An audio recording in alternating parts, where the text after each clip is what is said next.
Bà videoថ្ងៃនេះនឹងបង្ហាញបងប្អូនពីរបៀបនៃការទាញអក្សរបផពើភើមើ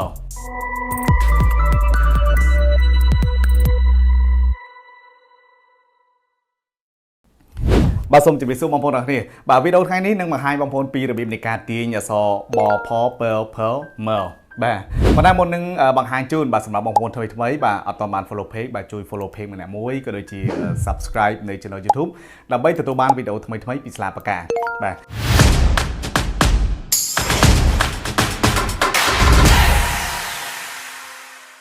អូខេតើឥឡូវក៏បើកខាពេលយូរបាទតាមដានពីរបៀបនៃការទាញអក្សរយឺតលក្ខណៈ slow motion ជាមួយនឹងស្លាបកាណាបាទវឹកហាត់ការសរសេរអក្សរដៃជាមួយនឹងស្លាបកាបាទសូមជម្រាបសួរបងប្អូនអរគ្នាបាទថ្ងៃនេះពីស្លាបកាបាទសូមបង្ហាញពីរបៀបនៃការទាញអក្សរបផពើភើមើបាទលក្ខណៈយឺតដដែលទេបាទអត់លឿនទៅណាទេបាទដើម្បីងាយស្រួលក្នុងការវឹកហាត់សរសេរតាមណាបាទហើយយ៉ាងម៉េចដែរសម្រាប់វីដេអូ clip 01 clip 02 03 04កន្លងមកណាបាទប្រសិនបើបងប្អូនបាទមានមតិយោបល់អីបាទសូមកុំភ្លេចបាទ comment នៅខាងក្រោមវីដេអូនេះផងបាទដើម្បីឲ្យ admin បានកែប្រែនៅចំណុចខ្វះខាតណាបាទវីដេអូឬក៏សំឡេងខ្សោយពេកឬមួយក៏យ៉ាងណាបាទហើយការសរសេរហ្នឹងវាប៉ុណ្្នឹងហើយនៅតែលឿនពេកឬក៏យ៉ាងណាបាទសូម comment នៅខាងក្រោមវីដេអូផងបាទថ្ងៃនេះគឺ5តួទៀតទេណាបាទបផពភមកនេះបាទជាទម្រង់មូលទេបងប្អូនណាហើយបើសិនជាមានឱកាសបាទខ្ញុំបាទនឹងព្យាយាមផលិតវីដេអូបន្ថែមទៀតតាក់ទងទៅនឹងអក្សរជ្រុងឬក៏ម៉ូដអក្សរផ្សេងទៅទៀតបាទតាមតែអាចធ្វើទៅបានដើម្បីចែករំលែកទៅកាន់បងប្អូនទាំងអស់គ្នាបាទតទៅមុខយើងនឹងបាទសរសេរអក្សរសាស្ត្រទាំងអស់គ្នាបាទសរសេរអក្សរសាស្ត្រតើអ្នកឯងអត់សូវសប្បាយទេបាទហើយស្អាតទាំងអស់គ្នាបានសប្បាយបាទដូចចេះលេងភ្លេងលេងហ្គីតាអញ្ចឹងណាបាទលេងម្នាក់ឯងអត់សុបាយទេបាទលេងជុំគ្នាជា band ហ្មងអាហ្នឹងបានសុបាយអញ្ចឹងណាអរគុណហើយដោយតែបងប្អូនបានឃើញនេះបាទគឺជាការបង្ហាញនៅទឹកដៃរបស់ខ្ញុំបាទមិនទាន់ហ៊ាននិយាយថាវាស្អាតទេបាទដោយសារតែបងប្អូនយើងសរសេរស្អាតច្រើនណាស់បាទពីព្រោះអក្សរដៃនេះគឺមានការបត់បែនបាទច្រើនទម្រង់មែនទែនបាទខ្ញុំស្អាតបែបខ្ញុំបាទពីស្លាបកាទៅណាបាទបងប្អូនផ្សេងទៀតគាត់ស្អាតបែបគាត់ចឹងទៅបាទជាទម្រង់ផ្សេងទៀតបាទហើយទាំងអស់ហ្នឹងហើយគឺជាបទពិសោធន៍បាទដែលបងប្អូនគួរតែយកតម្រាប់តាមយកគំរូតាមបាទស្រឡាញ់អក្សរម៉ូដបែបដែរបាទវឹកហាត់អក្សរទម្រង់បែបហ្នឹងទៅបាទបើយើងអត់មានគំរូតាមទេវាពិបាកនឹងវឹកហាត់មានន័យថាដំណើរផ្លូវដែលយើងទៅហ្នឹងវាអត់មានគោលដៅបាទគឺប្រយ័ត្នទៅសួរគេថាបងផ្លូវហ្នឹងទៅណាបាទគេសួរមកវិញថាផ្លូវហ្នឹងអត់ដែរទៅណាទេសំខាន់អូនឯងទៅណាបាទអូនឯងចង់ទៅណាអញ្ចឹងណាបាទអញ្ចឹងអក្សរមានច្រើនទម្រង់នេះបាទសំខាន់តែយើងចង់បាទឲ្យអក្សរយើងហ្នឹងវាដូចទម្រង់អក្សរបែបណាបាទអញ្ចឹងរើសយកទម្រង់ហ្នឹងយកមកហាត់សរសេរណាបាទមិនមែនថាបាទពីស្លាបកាទៅចង់ឲ្យហាត់សរសេរឲ្យដូចស្លាបកាអត់ទេបាទពីស្លាបកាគឺនឹងចងក្រងបាទប្រមូលផ្ដុំនៅបទពិសោធន៍ជាច្រើនបាទសម្រាប់ស្នាដៃផ្សេងទៀតតាក់ទងទៅនឹងការសរសេរអក្សរដៃនេះច្រើនទម្រង់ហ្នឹងគឺបាទប្រមូលបទពិសោធន៍ទាំងអស់ហ្នឹងចែករំលែកទៅកាន់បងប្អូនទាំងអស់គ្នាបាទស្រឡាញ់ពេញចិត្តទម្រង់បែបណាបាទសរសេរបែបហ្នឹងទៅបាទ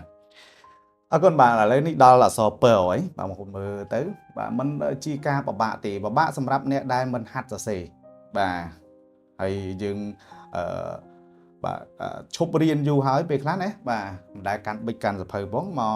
ចាប់ផ្ដើមសរសេរវិញគឺពិបាកហើយរឹងដៃហើយបងប្អូនខ្លះគាត់ខមមិននៅក្នុងវីដេអូគាត់ថាឲ្យតែចាប់ផ្ដើមសរសេរហ្នឹងគឺឈឺដៃបាទឬក៏ញ័រដៃបាទដៃអត់នឹងបាទអាហ្នឹងមូលហេតុចម្បងគឺ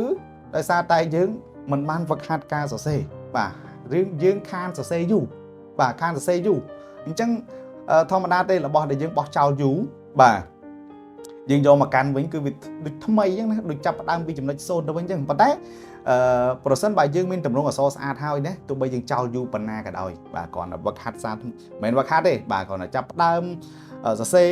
ម្ដងជា2ដងបាទចាប់ផ្ដើមរៀងដៃវិញបាទអញ្ចឹងណាបាទដូច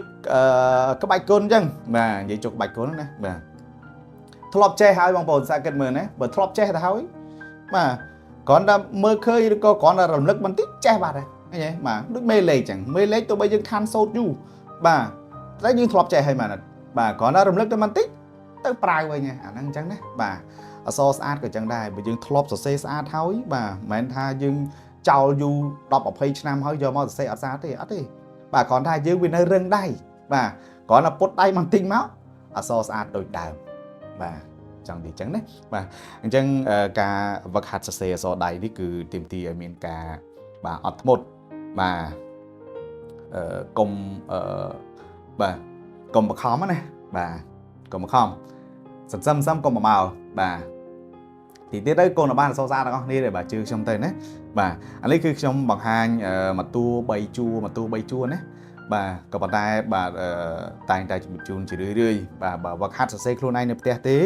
បាទជាជាងយើងអង្គុយចុចទូរស័ព្ទឬមួយក៏មិនដឹងធ្វើអីណាអបសក់បាទគេមិនលក់អីបាទកាន់បិចកាន់សភៅមកសរសេរបាទបាទនេះវាជាសិល្បៈមួយកំសាន្តអារម្មណ៍ដែរបាទពេលអបសក់ណាបាទផឹកតែមកប៉ាន់បាទផឹកកាហ្វេមកពេងមើលបាទសរសេរអក្សរលេងមើលបាទខ្ញុំចូលចិត្តអញ្ចឹងណាបាទ